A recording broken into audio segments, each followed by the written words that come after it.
Hi everyone, welcome along to the Time Form and Sporting Life Saturday racing preview. We are in the middle of Derby Trial season. We've had Sandown, Epsom, Chester, and now we roll on to Lingfield and York. I'm Ben Linfoot, delighted to be joined by Matt Brocklebank to talk through this Derby Trial special. Matt, we've seen Chester in the week, now we're on to Lingfield.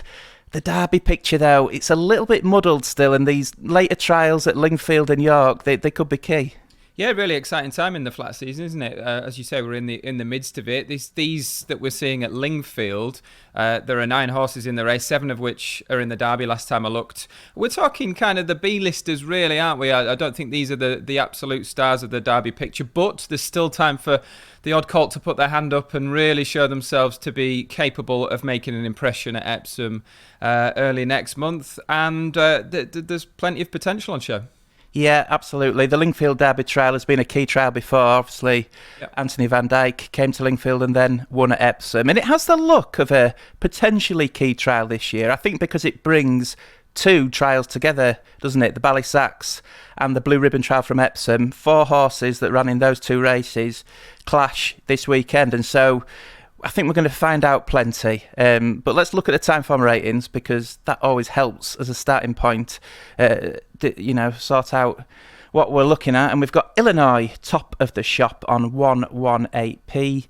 A horse who was beaten, you'd have to say, pretty disappointingly last time in the Ballysacks when he was 8-11, but one of many Aidan O'Brien fancied 3-year-olds who've just not done it on the first time out this season. No, it's that sort of early to mid-April run for the Ballydale horses, which you have to just take with a pinch of salt. For several seasons now, that strike rate in April, certainly when they come over to Britain, but even in the races like the Ballysacks, it's not always been that strong. I think we can take that with a pinch of salt. He went off 8-11 favourite that day. It was interesting hearing quotes from Shamie Heffernan, who obviously rode the winner, Dallas Star, on that occasion. He had ridden Illinois as a 2-year-old and basically said we were up against some of the best Ballydale Derby contenders. So I think he was probably referring to this horse.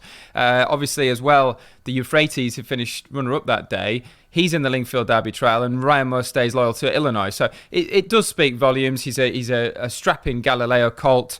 He does have the best form in the book as well, hence why he's top. And the time form ratings, that's probably based around that the Group 1 effort when beaten 1 length by stablemate Los Angeles in France, having won on debut at the Curragh. Yeah, that Criterium de Saint-Cloud form looks red. It looks red hot, doesn't it? A lot have come out on that and run well or won, and that's it. The winner that day, that was Aidan O'Brien's Los Angeles. Well, Christophe Soumillon rode that, and Ryan Moore was on Illinois again. So he really is staying loyal to this horse, and you can see why. If you go through this horse's pedigree, interestingly, it's kind of littered with that one run on soft ground in April, and then horses do step forward. He's actually related. He's a full brother to Venice Beach, who was beaten on his comeback on soft ground as a 3-year-old, and then won the Chester Vase. And then obviously you've got Daydream in the pedigree as well, who went on to win the Arc, having been beaten in April on soft ground on her 3-year-old debut. So it's written there in the pedigree, and I expect this Illinois to go really well on Saturday. Let's have a look at him then in the Ballysacks. First time out this season, he's there in the purple silks, Familiar Kumar silks. And he's making hard work of it at this point. Sluggish, yeah, he really did look sluggish and sleepy. He wasn't brilliantly away. He was ridden quite patiently on this occasion, but it was heavy ground. This horse has only really ever run on heavy ground. So we're looking at a move up to 1.5 miles, certainly the thick end of 1.5 miles, isn't it? It's 1 mile 3 and a bit at Lingfield. He's on good ground for the first time in his life, and as a Galileo, you expect him to appreciate that. And it's a matter of how much improvement there is to come fitness-wise on the back of that run. It looks like he's got ground to make up with the Euphrates, but on that showing, is the Euphrates the value call in this race? I'm loath to say he is, to be honest.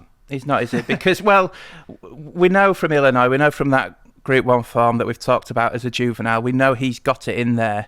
We don't know that with the Euphrates yet. That was probably a career best that he showed there at Leopardstown, but he needs to step up Yeah, you would we've think seen it with Capulet, haven't we? And as you mentioned, and one or two others, even the horse that won Gallantry, that won the maiden at Chester, he was beaten first time out at a very short price as well. It's going to keep happening. Hopefully Illinois is the latest one, because I have backed him for the Derby at quite a big price. He's still around 25-33 to 1 for Epsom. Could be the one. It could look big, couldn't it? If he goes in here, you'd be looking at single figures maybe, depending on how it all pans out. He's got stall 1. I don't know if that's a major positive, but I'd probably rather he was there than the Euphrates out in 9. But yeah, it's some interesting colts in against him. He sets the standard. Yeah, we think Illinois from the Ballysacks farm, definitely. Let's have a look at the Epsom farm. We've got a video clue from the Blue Ribbon Trial. We've got Defiance, and you can see him tanking along there in the light blue silks on the left-hand side of the screen in the Highclere colours for Roger Varian. And watch this, Matt. Just look at the way that he finishes his race, considering the two at the front of the field were up there all the way. I think you can probably mark up this effort, and a son of Camelot, you think he might just enjoy stepping up to 1.5 miles. Yeah, he's got plenty of stamina in the pedigree, hasn't he?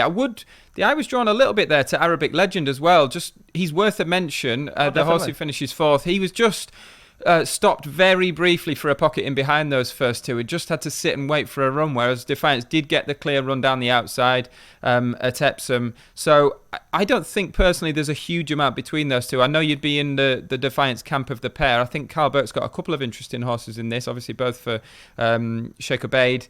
And Arabic Legend, I expect he might come on for that run as well. So I'd give him a chance. He's quite a well-balanced horse, not an overly big horse. I think he handled Epsom and the turn there, the Tattenham Corner, really well. So I think he'd be quite well suited to Lingfield. He's David Probert's ride. Maybe interesting and informative that Clifford Lee, Carl Burke's main man, is on Imperial Sovereign. Yeah, I do prefer Defiance out of the pair myself. I just think when you're looking at the sort of stable that can upset the Coolmore, Godolphin domination of the Derby, I think you've got to look at someone like Roger Varian. He was second last year with King of Steel. He's won this Derby Trial before with Third Realm, and Defiance is an interesting one for me, and perhaps another lurker in the Derby market, and that's what we're looking at this weekend, really, isn't it? It's those lurkers that could just force their way into prominence in the Derby betting. And he'd be sort of 33-40 to 1 for Epsom at the time of recording. Absolutely. Obviously Rogers won the 1,000 guineas at the weekend as well.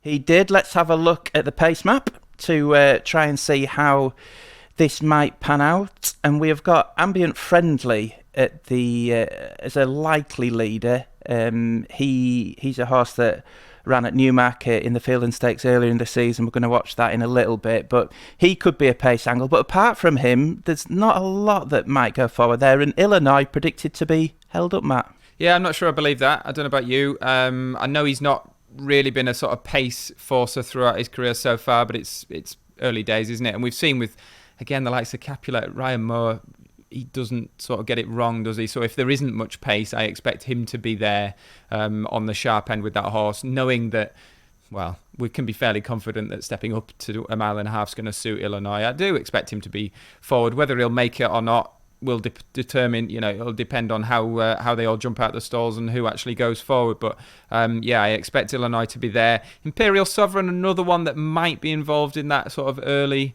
running. I know he was kind of handy enough at Kempton. I thought he was worth a mention. He came out of that race, that novice race in mid-March, as the best horse in the race. He finished second, beaten ahead by British Camp, but he was actually conceding £7 penalty to the winner and the odds-on favourite of Godolphins, that was the Tribal Star.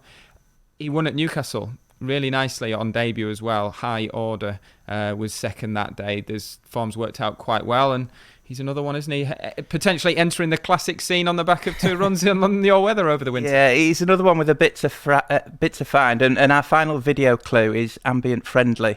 And he's another with a bit to find. But this was a good run in the Fielding Stakes. You can see him in the Gredley colours, white cap. And this form's worked out okay, because Caviar Heights in the Sheikh Obeid colours, who finishes third this day, came out and bolted up in the Newmarket Stakes. So it looks pretty good form. It does. I mean, he's kind of readily outpaced here, which suggests he's going to... Yes, he's 9 furlongs. Yeah, he looks quite like a rangy horse, doesn't he? Big horse, but he isn't cast iron stayer on pedigree, but he certainly shapes like here that he's going to appreciate a bit further. I think he was maybe just a little bit outclassed on the day here, to be honest. So I don't think Ambient Friendly is going to be up to the task. I do think we should mention Meydan. We haven't got videos of Meydan, have we? But he was fifth in the on his comeback run. That was at Newmarket when they just seemed to get away from him. I think he's definitely worth another mention. Just they left him in the Derby this week. I think that's quite an interesting point to Simon and Ed Crisford. They kind of know what they've got. When it comes to 3-year-old colts. He was another winner at Newcastle in November time. I think there's still mileage in him, I think. He's got the time form P. I know he's fair way down that list that we saw earlier. He's only sort of rated 90-odd, but they kind of skipped away from him. At the Craven meeting, obviously, those front runners are quite hard to peg back, and he was just a bit slow from the get-go there, dwelt at the start, and I could see him stepping forward. He might be the danger, actually, to Illinois in my book. But final thoughts, Illinois, I know you've backed him for the Derby. I mean, he's got to win the Derby Trial if he's going to win the Derby. He's certainly got to be beating this lot, I think, if he's going to be going close in the Derby. I'd be really struggling to take him on, to be honest. Meydan might be the one if he's a big enough price, but I think I'll probably sit and watch, because Illinois 5-2 on the back of the comeback run, it's not really backable either, so we hope for the best with him. I think you'll be okay with Illinois. I think the danger there is Roger Varian's Defiance, but it should be an informative trial. Right, we're going to wrap up with our best bets for the weekend. I'll go first. I've got one at Ascot for you, Matt, in the 2:05, the fillies handicap over a mile, and I am sticking with that man Roger Varian because I think he's got a nice filly here in Strong Impact, who he thinks is a stakes filly, and she's running in a handicap here off a mark of 81 now.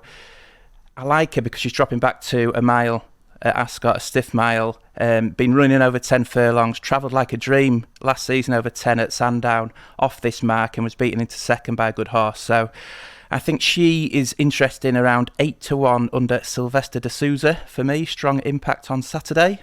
Where's your money going? Sound of Strong Impact. Yeah, I'm at Ascot as well.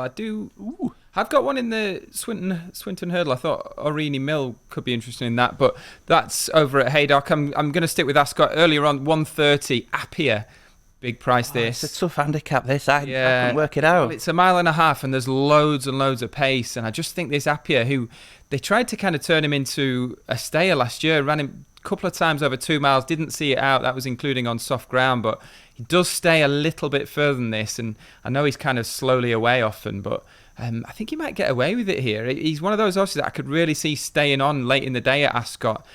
Good strike rate, this horse. 7 wins from 21 starts. He's a good horse on the all-weather, which we've often seen translate across to the track there at Ascot as well. Starts on a pretty fair mark. He's only £2 higher than when winning at Lingfield over a mile and a half last summer. Like I say, he does stay really well. He likes quick ground, so as you lighten your barbecue scoop, then on Saturday afternoon, hopefully this one's going to appreciate it. Trained by Sean Woods, who seems to be in pretty good form. He's had 2 winners from just a handful of runners in the past fortnight. And Brandon Wilkie, a jockey that I think we're both really good big fans of at the moment, claiming 5. There can't be too many flat jockeys better value for the £5 claim at the moment. He's actually never ridden at Ascot before, amazingly, but hopefully he's been a very quick learner. I think he's like 1 from 2 at Chester and has good little handy strike rates around some of these Group 1 tracks, so hopefully he can go 1 from 1 at Ascot. Great stuff. Good luck with Appiah.